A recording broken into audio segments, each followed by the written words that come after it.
Retour sur ce plateau, j'ai déjà à mes côtés mes collègues qui sont déjà sur ce plateau. Il s'agit de Roland Laurent Toneikes et de Hugues Hector Zogo, tous deux journalistes et analystes politiques. Bonjour chers collègues. Carole Olaye, bonjour. Amis téléspectateurs et internautes, bonjour. Hugues Hector Zogo, bonjour.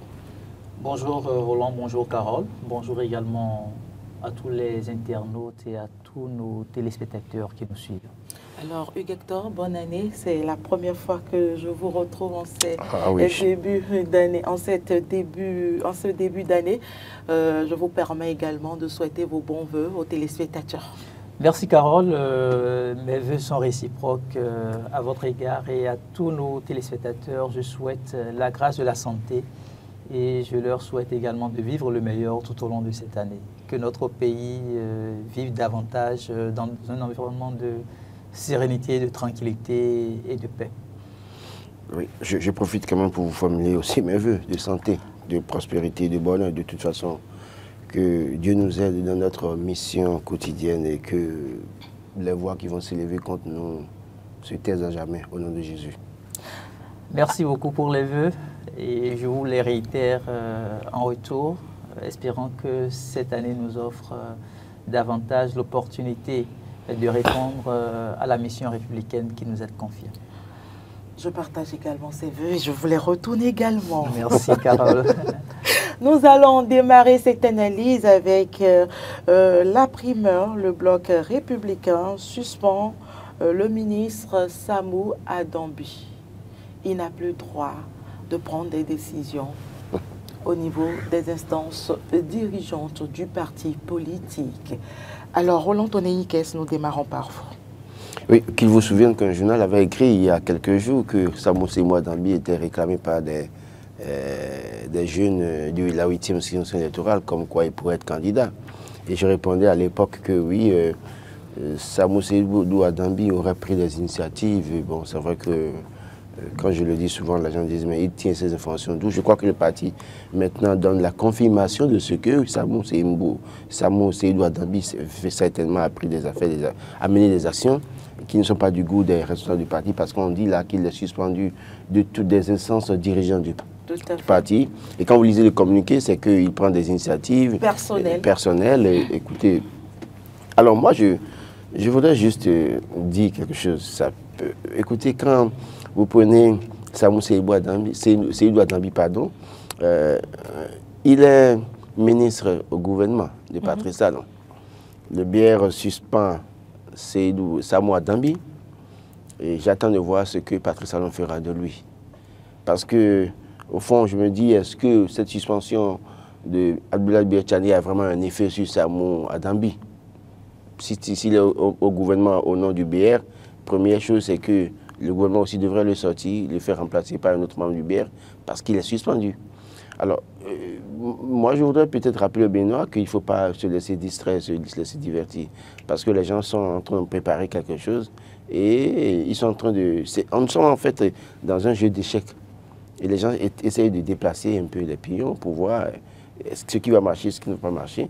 Et puis, l'un dans l'autre, on attend quand même de voir ce qui va se passer pour la suite. Parce que si véritablement il est suspendu de son parti parce qu'il a pris des initiatives personnelles qui ne sont pas du goût de sa fonction politique, et s'il est au gouvernement au nom de sa fonction politique, la première des choses, c'est d'espérer qu'il y ait un remaniement technique et qu'il soit remplacé par un autre membre du bloc républicain. Ceci étant, je ne comprends pas pourquoi on le suspend, parce qu'il a mené des actions sur le terrain, parce qu'il aurait des ambitions. Sachant que les gens disent qu'ils vont participer, ils vont organiser des primaires dans les formations politiques. Et donc, dès lors qu'il y aura primaire, c'est que chaque membre du parti a la possibilité d'aller sur le terrain, d'aller discuter avec les gens, défendre, en tout cas proposer des propositions, rencontrer les gens, créer des coordinations, et puis après continuer à travailler. Et puis, dès lors qu'il y aura les primaires, que chacun vienne mettre dans la balance ses ambitions, ses projets, c'est ce qu'il propose au peuple béninois, ce qu'il pourrait faire s'il était élu. Et donc, il fallait, pour moi, en l'état, sanctionner n'est pas la solution. Il faut peut-être permettre aux gens, bon, écoutez, je n'ai aucun lien avec Adambi, parce que quand on vous parle comme ça, les gens pensent que, bon, oui, vous parlez parce que oui, justement, Adambi a rencontré des journalistes. Je ne vais pas dire plus que ça. Il a rencontré des journalistes. Il a mené des actions avec des journalistes. Ça entre nous, on comprend. Bon, maintenant, est-ce que c'est pour ça qu'on le suspend? On attend de voir. Et si maintenant le BR le suspend et qu'après il arrivait qu'il était le candidat de Patrice Talon, il était le colistier, qu'est-ce que le parti ferait? Donc, c'est pourquoi je dis, ne nous laissons pas distraits, attendons de voir ce que les gens là préparent en fait. Et si le président de la République ne suspend pas ou ne fait pas ce remaniement ministériel, technique dont vous parlez? Non mais en réalité, c'est ce que je vous dis. J'ai toujours donné des exemples de ce que des ministres au gouvernement ont posé des actes qui ne sont pas du goût des formations politiques, sanctionnés par les formations politiques, mais sont restés toujours au gouvernement. Alors cela suppose que quoi? Quelle est l'influence des partis politiques aujourd'hui? Est-ce que c'est les partis politiques qui ont de l'influence sur le chef de l'État parce qu'ils l'ont aidé à être élu? Ou bien c'est le chef de l'État qui a de l'influence sur les partis politiques? Et voilà, c'est un test grandeur nature. On attend de voir si véritablement... Parce que si c'est les partis qui ont de l'influence sur le chef de l'État, en réalité, le chef de l'État doit pouvoir écouter les partis. Après la suspension d'un ministre, des instances de dirigeants d'un parti, de l'ordre des choses, c'est que puisqu'il prend des initiatives personnelles et que vous n'aimez pas, et qu'en réalité, il doit pouvoir sortir du gouvernement également. Maintenant, si c'est le chef qui a l'influence sur les partis politiques, je crois qu'il ne partira pas. Et donc, les prochaines heures, les prochains jours nous est différents. Hugues-Hector Sogo. Oui, je suis un peu peiné par rapport au parti Bloc républicain. Parce que je me dis, Samo Adambi, c'est quand même un leader qui, d'une manière ou d'une autre, est parvenu au niveau du septentrion à pouvoir s'affirmer. À pouvoir s'affirmer. Et même quand vous regardez les différents ministres au niveau du gouvernement, vous vous rendez quand même compte que c'est quelqu'un qui occupe un portefeuille ministériel qui lui donne la largesse de faire beaucoup de choses, contrairement à certains autres ministres qui n'ont pas encore ce poids-là. On peut se permettre de dire que Samo Adambi fait partie des hommes de main de Patrice Talon, donc du chef de l'État. Alors que le bloc républicain, son parti politique, arrive à le suspendre, je suis tenté de dire, est-ce que ce n'est pas un piège qui est en train d'être tendu à la classe politique tout entière? Parce que ne nous leurrons pas, nous nous retrouvons désormais à moins de 10 mois pour pouvoir connaître celui qui sera ou ceux qui seront les présidentiables au niveau des partis politiques de notre pays. Donc, quand on sait qu'on est pratiquement à 10 mois de ce grand rendez-vous tant attendu au regard du calendrier que nous impose le code électoral de notre pays, et qu'un ministre, un super ministre, je préfère l'utiliser comme ça, un super ministre arrive à être suspendu, je me dis, il y a un problème. Et mieux, si c'était par exemple au niveau de l'UPR, je pourrais encore davantage comprendre. Mais quand c'est au niveau du bloc républicain, je ne voudrais pas stigmatiser les partis politiques pour dire que le bloc républicain est un parti qui s'occupe exclusivement de la région septentrionale de notre pays. Mais les statistiques démontrent quand même que dans le septentrion, ce parti politique a plus je vais dire, est-ce que c'est de militants? En termes d'électorat, ce parti politique s'impose mieux que le bloc républicain. Non, mieux que l'Union progressiste, le renouveau. Et donc, arriver donc à fragiliser ce parti, parce que cette décision qui est prise, si c'était effectivement une réalité, ça voudrait dire qu'on est en train de fragiliser le bloc républicain. Est-ce que Abdoulaye Biotchane, de par son gré en tant que président de parti, voudrait qu'il y ait fragilisation, je vais dire, de ce qu'ils ont pris plusieurs années à pouvoir construire? Écoutez, nous sommes en politique. Et qui dit que les acteurs du septentrion ne veulent aujourd'hui pas, par exemple, que ce soit un des leurs qui se retrouve président de la République soit le dauphin du Bénin à partir de 2026 et donc qui remplace Patrice Talon. Donc, au regard de ces analyses, je me dis c'est un piège qui est tendu. Ça donnera encore occasion pour certains acteurs de se laisser endormir, alors qu'à côté, il y aurait d'autres cartes qui commenceraient par se jouer. Et je crois que les jours à venir vont davantage nous édifier. La conséquence, telle que Roland l'a dit, la conséquence de cet acte administratif, c'est normalement qu'il y ait un remaniement technique. Et donc, déjà mercredi prochain, que l'on puisse ne pas avoir Samou Seydou Adambi. Toujours ministre. Toujours ministre. Si les partis ont d'influence. Oui, bon. Si les partis ont de l'influence. Non, c'est même pas une question de parti. C'est même pas une question de parti, mais c'est plutôt une question, ma foi, d'éthique. Parce que le chef de l'État qui a travaillé pour que nous puissions avoir une réforme qui pour lui reste quand même une réforme que tout acteur politique doit pouvoir respecter dans le pays. Vous aviez vu la suite avec le ministre Oswald Lomeki qui à un moment donné a claqué à la porte parce qu'il avait des intentions sans doute ou parce qu'il trouvait que d'autres acteurs étaient mieux placés pour prendre la parole, sans pouvoir tenir compte de l'avis du parti dans lequel il se retrouvait. Et vous avez vu où est-ce que nous en sommes aujourd'hui. Les jours à venir, les semaines à venir vont nous édifier davantage par rapport à ce dossier qui se retrouve devant la justice. Donc pour moi, si Seydou Adambi est arrivé à prendre des initiatives personnelles et qui ne répondent pas à la démarche du parti politique, ça voudrait dire qu'il a fait un affront au chef de l'État. Alors, normalement, un ministre qui fait un affront au président de la République ne doit pas continuer par siéger au sein du gouvernement. Maintenant, si le chef de l'État ne prend aucune mesure disciplinaire pour qu'on arrive les jours à venir à bénéficier d'un remaniement technique, on comprendra que c'est un simple jeu politique. Un simple jeu politique. Je voudrais quand même revenir sur un aspect abordé par Hugues Tozoro qui parle de fragilisation de l'électorat, oui, dans la partie septentrionale, pour dire, quand on se réfère malheureusement aux élections, à l'élection législative de 2023, on se rend compte que quand vous prenez la 8e circonscription électorale dans laquelle Samou Adambi a été candidat, c'est qu'il a été le seul élu, et de justesse d'ailleurs.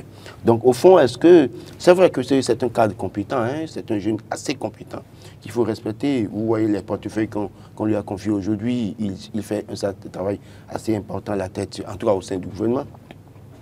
Mais est-ce que politiquement parlant, avec la présence des démocrates dans cette partie du Bénin, est-ce que véritablement il a encore de la force?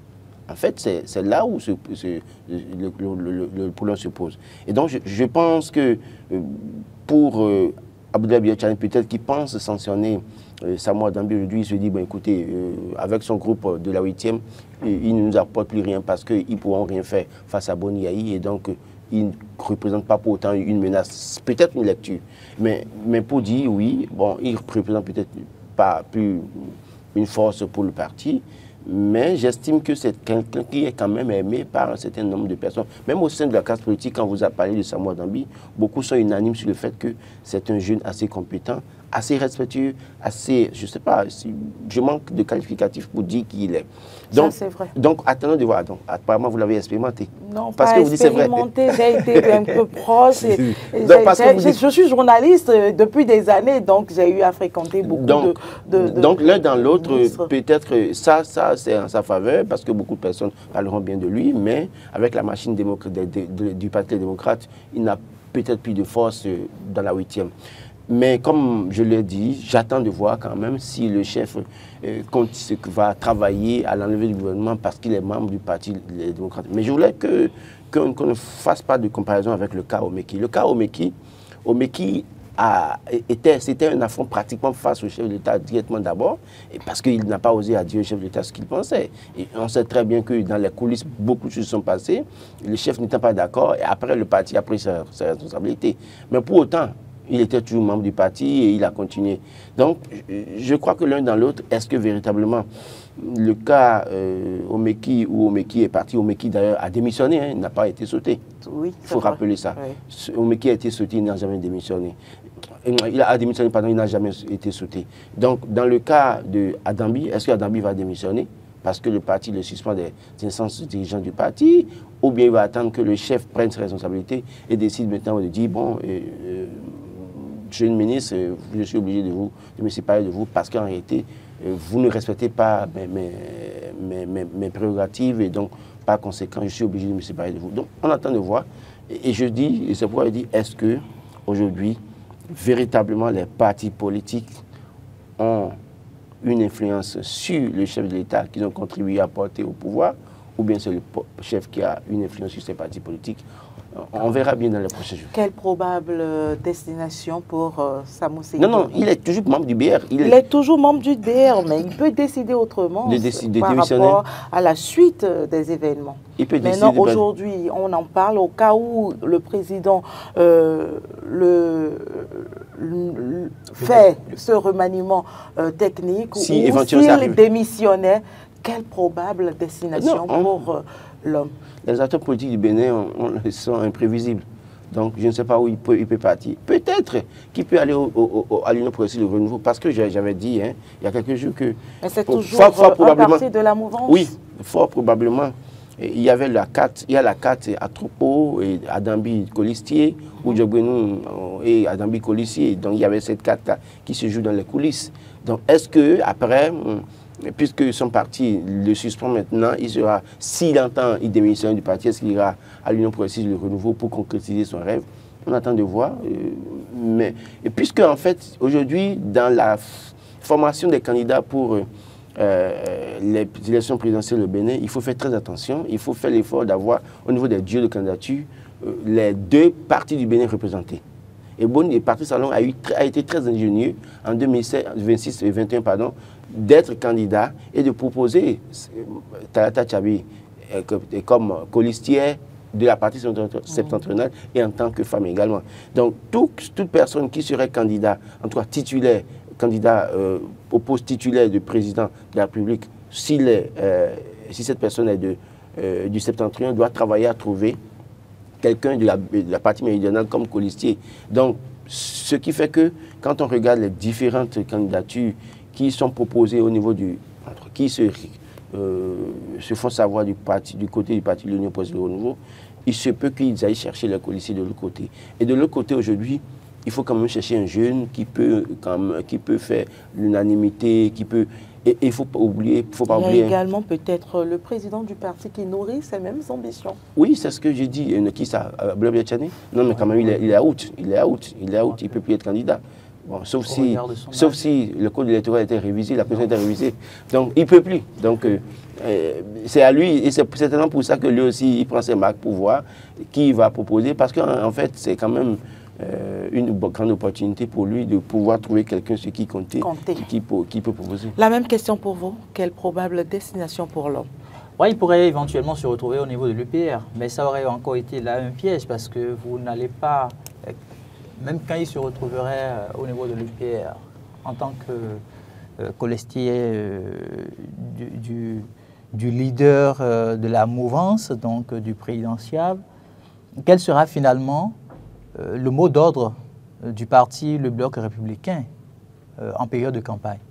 Parce que vous n'allez quand même pas suspendre quelqu'un aujourd'hui et quelques mois après demander à ce qu'on puisse l'accompagner. Et donc, moi je me dis, cette mesure disciplinaire qui est prise, est-ce que ce n'est pas une façon de pousser Abdoulaye Biot-Tchane à commettre une erreur qu'il aura du temps à pouvoir attraper? Regretter. Parce que quand on prend quand même du recul, dans la 8e circonscription électorale, qu'on ne se leurre pas, Samou Adambi fait quand même partie, s'il n'est pas le meilleur aujourd'hui sur le plan politique, je crois quand même qu'il pèse assez lourd dans la 8e circonscription électorale. C'est vrai qu'il y a d'autres leaders politiques. Il y a Charles Toko qui est là, il y a Rachidi Gabadamassi qui est là. Et comme il a dit, il y a les démocrates qui en réalité leur dame énormément le pignon dans la 8e circonscription électorale. Et donc, la chose la plus normale possible à laquelle on devrait s'attendre, c'est qu'il y ait une sorte d'unanimité, que les voix ne s'effritent pas, qu'il y ait de la cohésion au niveau de Samou Adambi, au niveau de Charles Tokor, au niveau de Rachidi Badamassi. Rachidi Badamassi. Exactement, pour pouvoir contrecarrer un peu la balance de l'aide démocratique. Charles le suppléant d'Adambi, qui voilà. se trouve à l'Assemblée nationale. Et Rachidi Badamassi qui se retrouve aujourd'hui ministre conseiller. Donc du coup, quand on vient et qu'on estirpe le leader du lot, quel résultat on pourrait avoir demain? Est-ce que ce n'est pas aussi une pression qui a été mise sur Abdoulaye Biotchane pour le pousser à bout, qu'il aurait fait? Je ne sais pas. Mais si ça se passait de cette façon-là, ça voudrait dire que le prochain présidentiel partirait inéluctablement du parti UPR. Ouais. Alors, nous allons poursuivre. Deuxième sujet à aborder, il s'agit de la nomination des ministres conseillers, d'un ministre conseiller qui dérange dans la 20e circonscription électorale pour rester dans le registre politique. Roland Toneniques. Je crois que la 20e, c'est les communes de Apromicité, Adjoum, Dangbo et autres. Et donc, vous n'êtes pas sans savoir que parmi les ministres conseillers, il y a quand même un ancien militant membre du parti PRD, qui a été député notamment, Paulin Benou, qui a été nommé ministre conseiller. Donc ça dérange dans quel sens? Je ne sais pas. Puis c'est vrai que quand vous prenez cette partie du Bénin, notamment la 20e, il y a toujours des intérêts qui se chevauchent. Hein, et les gens estiment qu'il faut quand même remplacer l'autre, tel est plus, comme vous appelez, plus représentatif que tel. Je parie que le débat va se faire certainement du côté des militants de, comment vous appelez, Michel Baou, l'ancien ministre de la Promicité, qui est quand même assez influent, qui a une bonne assise dans la localité. Et les gens auraient peut-être voulu que ce soit lui ou d'autres personnalités politiques. Mais il faut forcer de constater que c'était Paulin Benou que le chef de l'État a choisi. Donc, cette affaire du ministre conseiller, vous savez, dans certaines régions, forcément, ça va diviser parce que les gens vont dire, mais sur quelle base on a choisi ces ministres conseillers, notamment pourquoi est-ce qu'on les a choisis et pourquoi, pour quel résultat. Et ça peut amener d'autres leaders à s'offusquer. Oui, à ne plus mouiller le maillot pour autant. Je connais au moins dans la 6e et dans la 5e circonscription électorale, dans les 6e, 5e circonscription électorale, des leaders qui aujourd'hui sont peut-être déçus. Sont fâchés, très fâchés contre le chef. Parce qu'ils ont tempêté, ils étaient à la une des journaux tous les jours. Ils se prononçaient sur toutes les questions comme Kadawasi. Et c'est eux qui étaient prêts à aller sur les plateaux de télévision.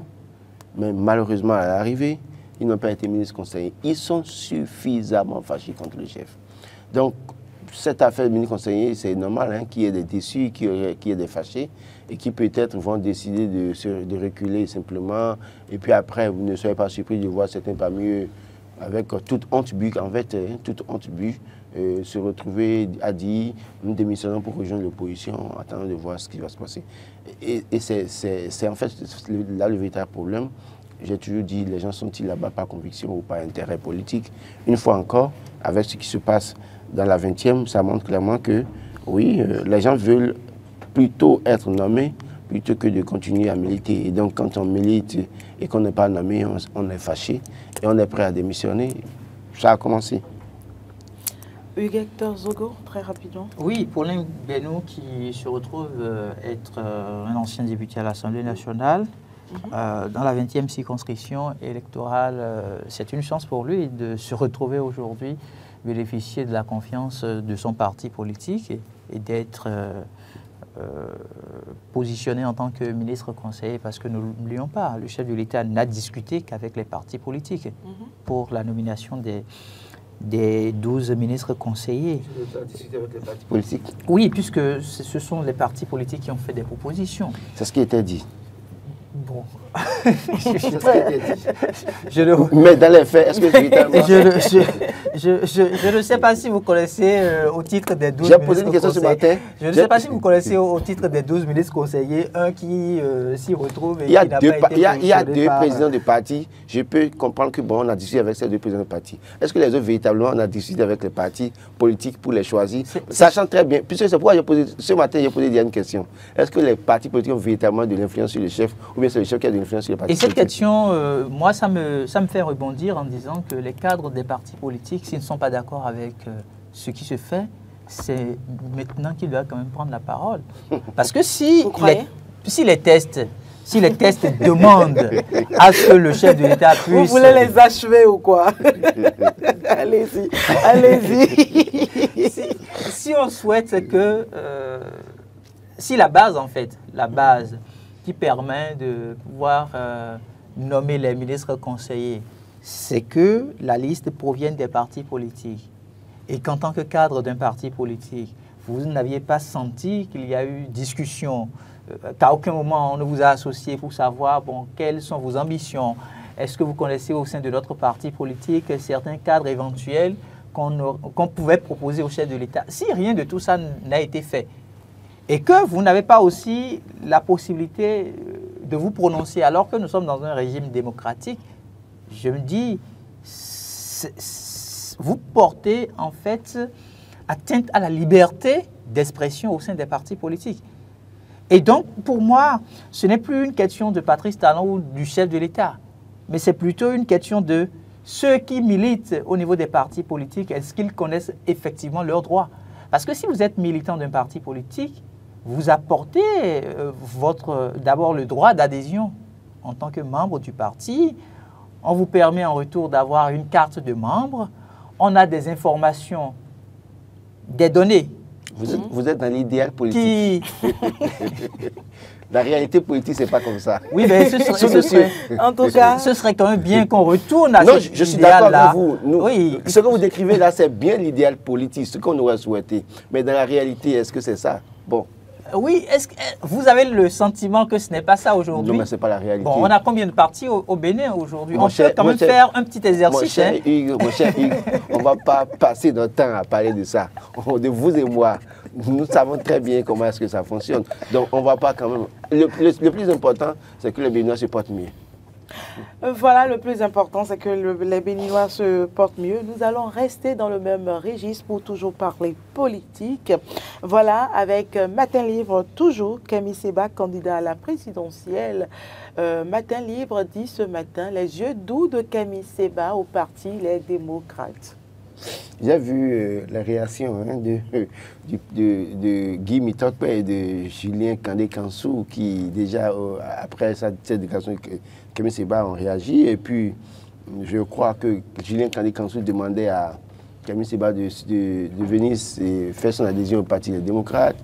Et Guy Mitokpe qui dit oui, non, en réalité, il est un citoyen, il est libre d'avoir des ambitions. Maintenant, il revient au parti de décider. Une déclaration assez sage, en tout cas, à mon avis, de la part de Guy Mitokpe.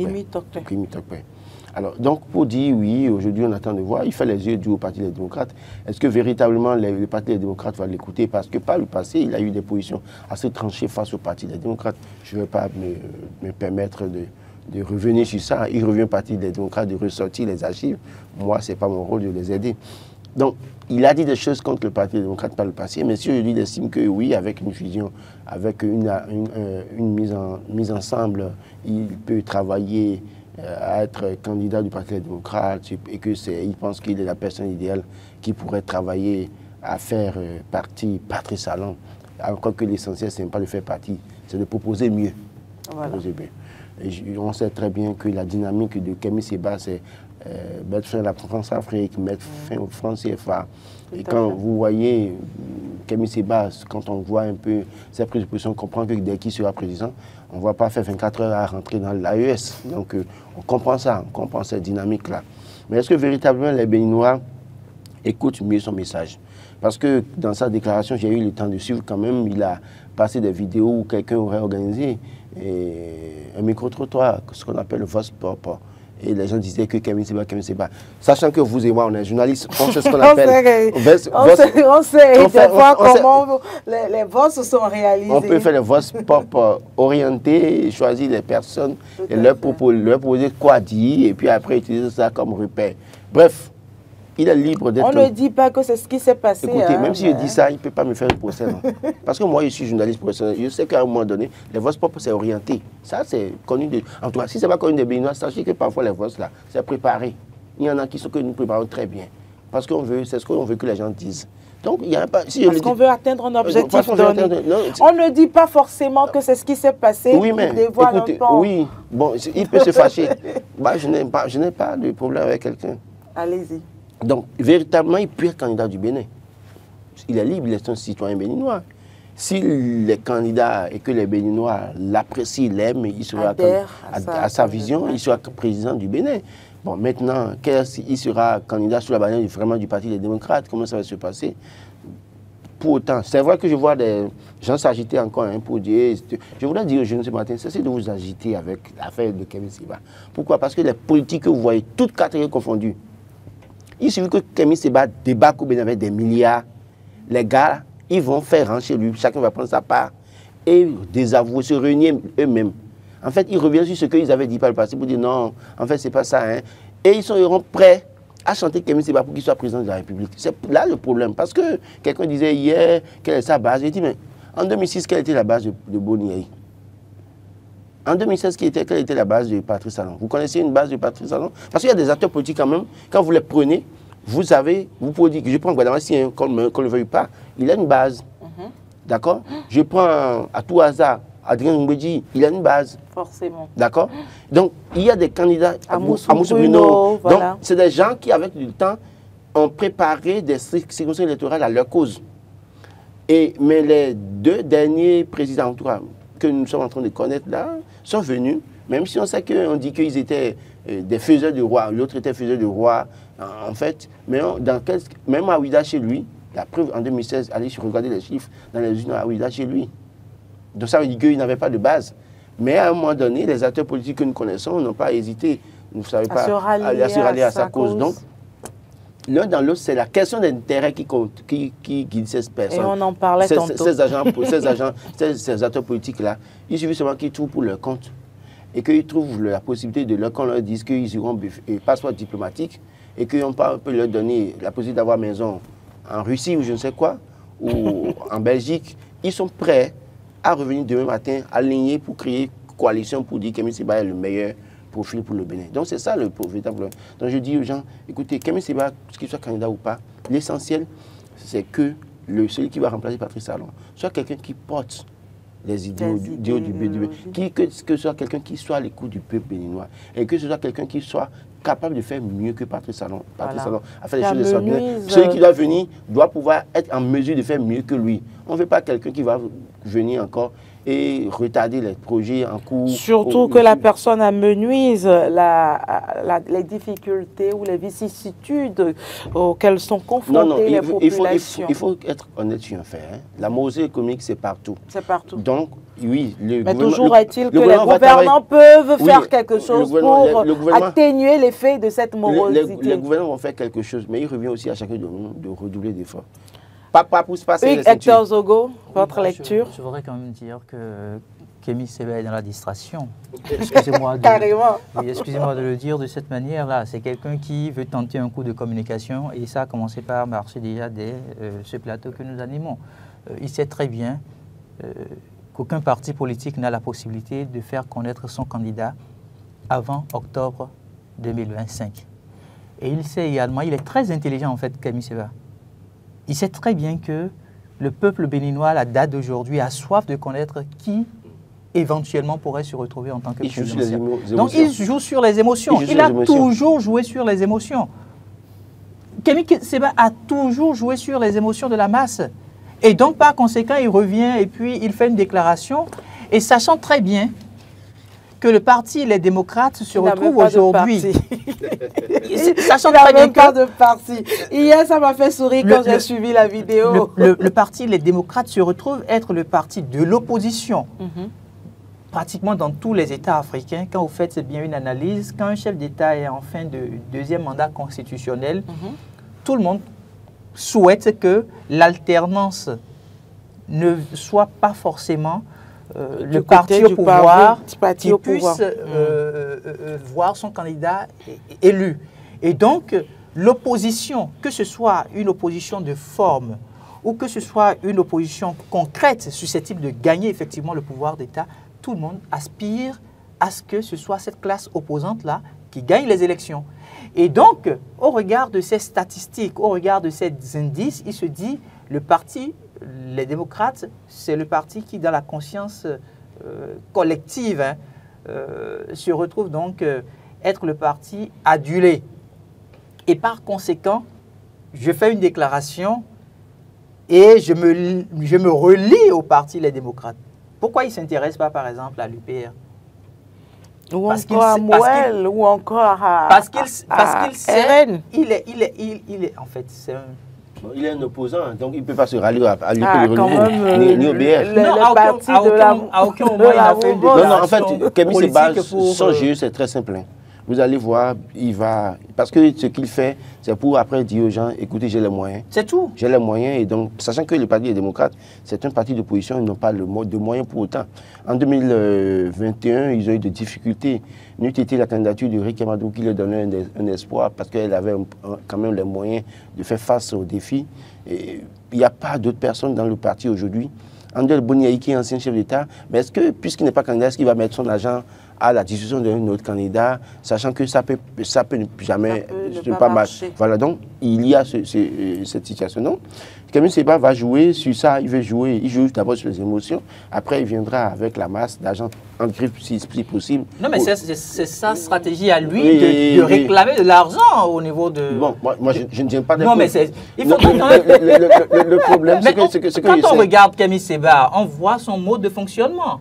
Vous avez vu son combat contre la France. Qu'est-ce qu'il y a eu de concret? Non. Absolument rien. Moi, je crois qu'on ne va pas s'attaquer à sa personne. Non, je ne m'attaque pas à sa personne, mais je m'attaque à son mode de fonctionnement. Oui, il faudrait qu'à un moment donné, on puisse arrêter cette pagaille-là, cette pagaille. On ne va quand même pas... Patrice Talon, au-delà de tout, est quand même parvenu aujourd'hui à permettre à notre nation d'arriver à un seuil donné. On ne va pas laisser encore des personnes venir nous distraire.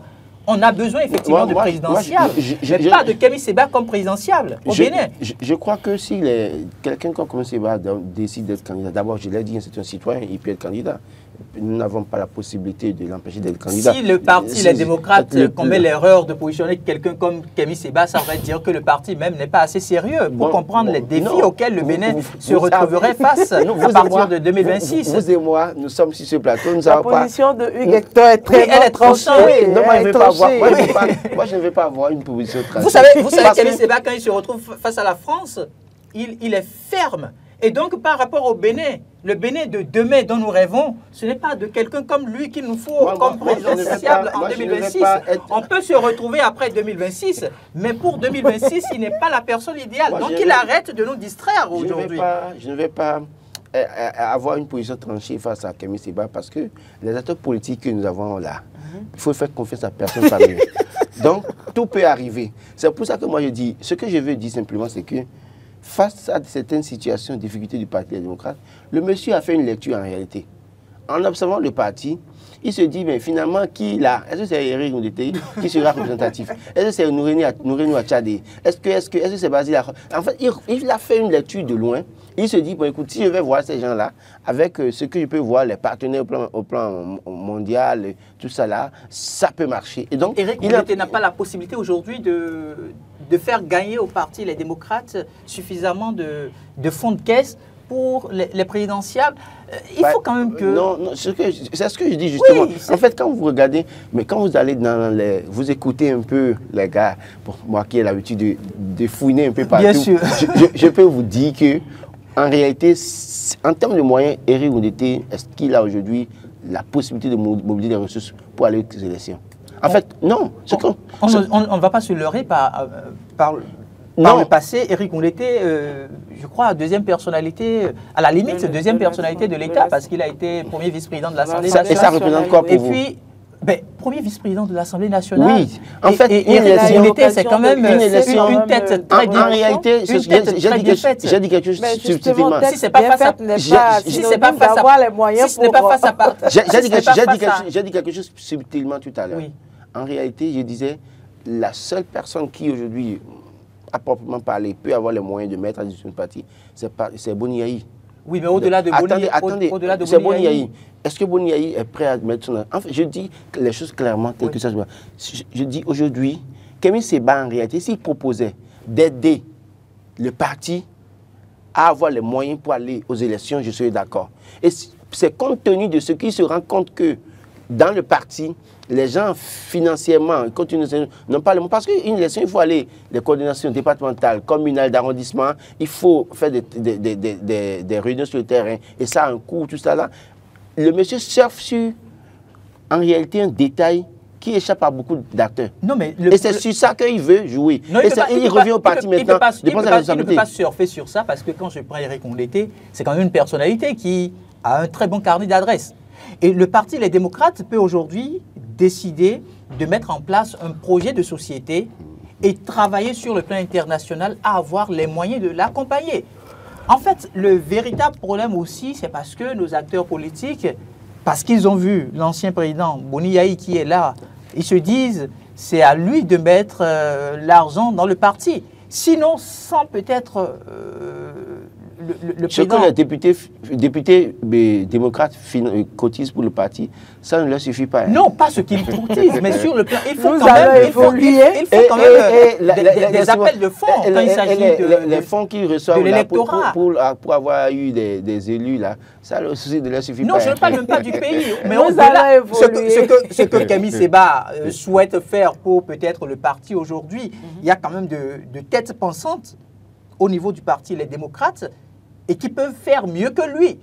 C'est ce que je dis. En réalité, il aurait pu proposer d'aider le parti plutôt que de vouloir à tout prix être candidat du parti ou travailler avec le parti, être candidat porté par le parti.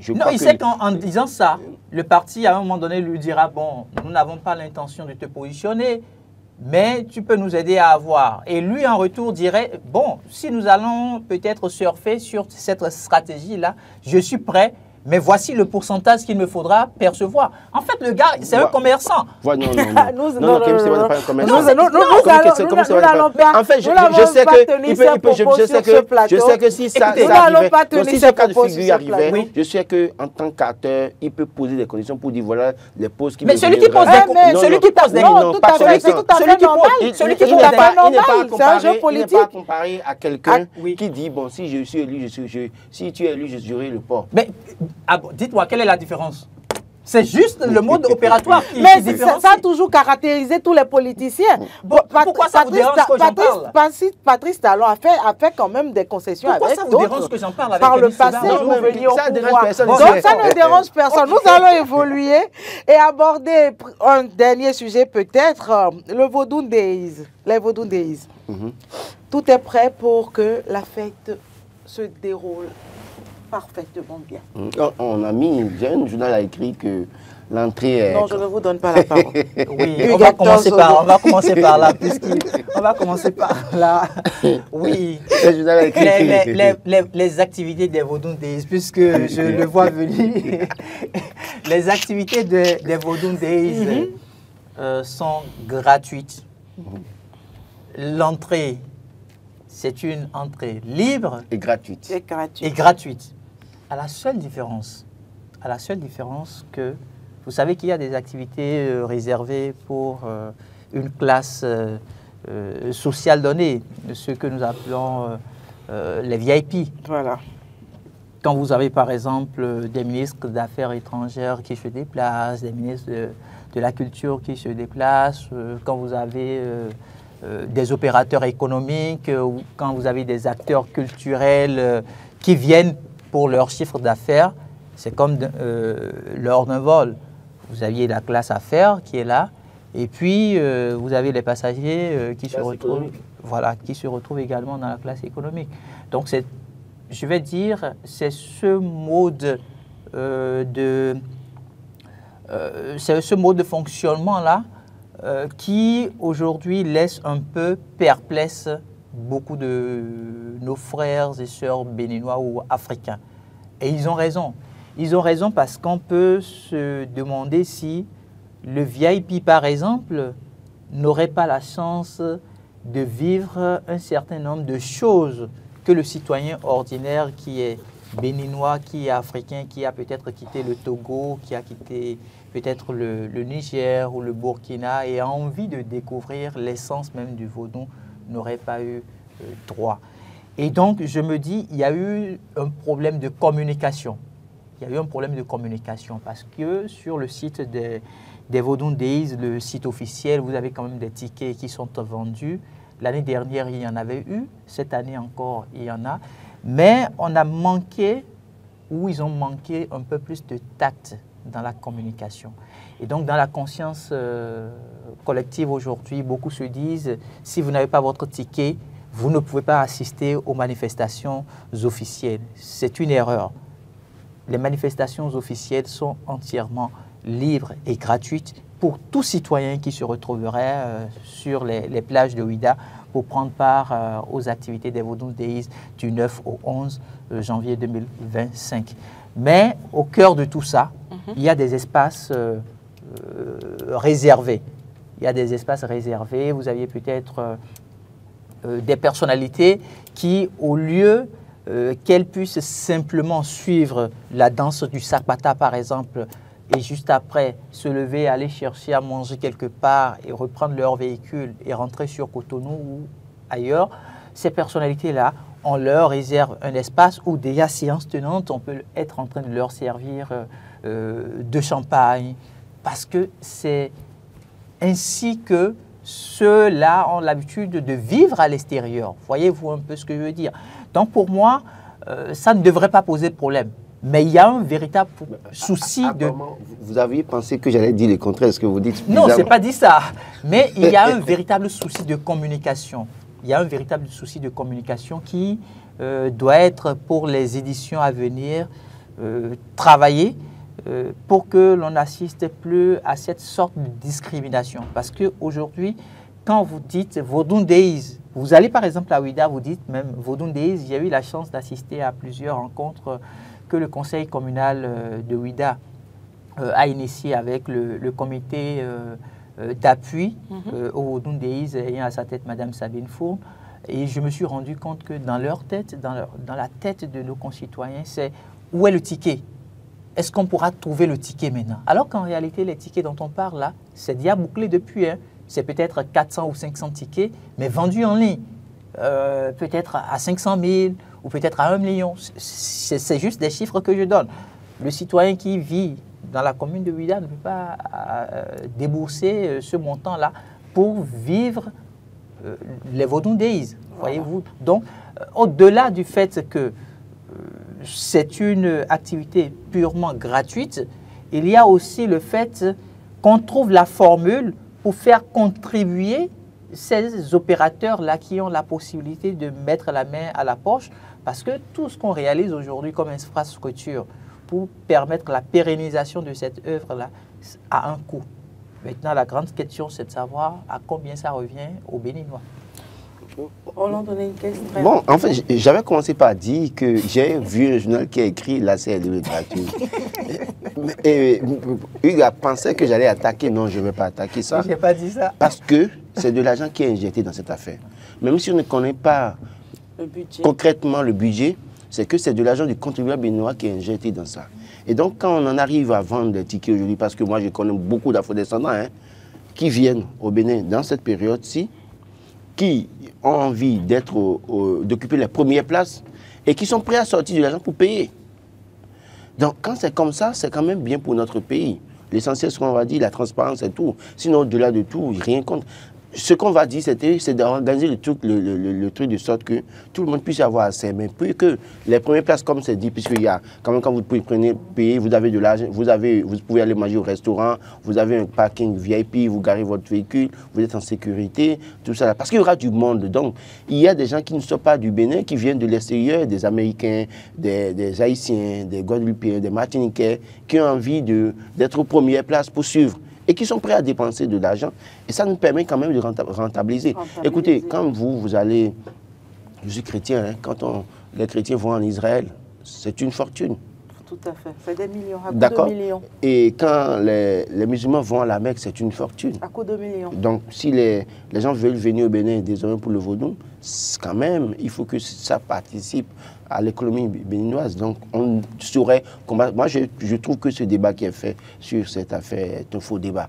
Le véritable débat, c'est de savoir, chercher à savoir combien on met dans cette organisation, combien on a rentabilisé, qu'il y ait transparence. Dès qu'il y a transparence, moi, le problème ne se pose pas. C'est quand il n'y a pas de transparence que moi, je vais attaquer. Moi, j'estime que le débat ne va pas se faire sur le fait qu'on vend des tickets sur des gens, pour des gens qui veulent occuper les premiers plans. Écoutez, vous voulez aller devant, alors que devant, là, on vend ça, et quelqu'un veut payer cher, et vous voulez critiquer. Non, je pense qu'il vaut mieux que... Et puis le vaudou, l'affaire du vaudou que nous célébrons. Est-ce que vous avez nécessairement besoin d'aller à Ouida pour aller fêter votre nudisme? D'ailleurs, même les trucs seront retransmis en direct sur la télévision nationale. Vous pouvez suivre au moins les conseils. Si vous pensez que rester derrière vous empêche de voir, ce n'est pas un problème. Et chaque communauté célèbre aussi sa fête du vaudou. Même dans Ouida, même si le chef, au moment où le chef sera en train de... Oui, voilà, même à Ouida, le jour où il y aura ces célébrations, dans les couvents, il y aura célébration. Donc, chacun est libre d'aller là-bas, de voir, participer à la fête. Mais si on peut rentabiliser, avoir de l'argent, je crois qu'on ne devrait pas combattre ça. Parce qu'aujourd'hui, on a décidé de mobiliser les ressources nous-mêmes pour notre développement. Merci Roland, merci Hector.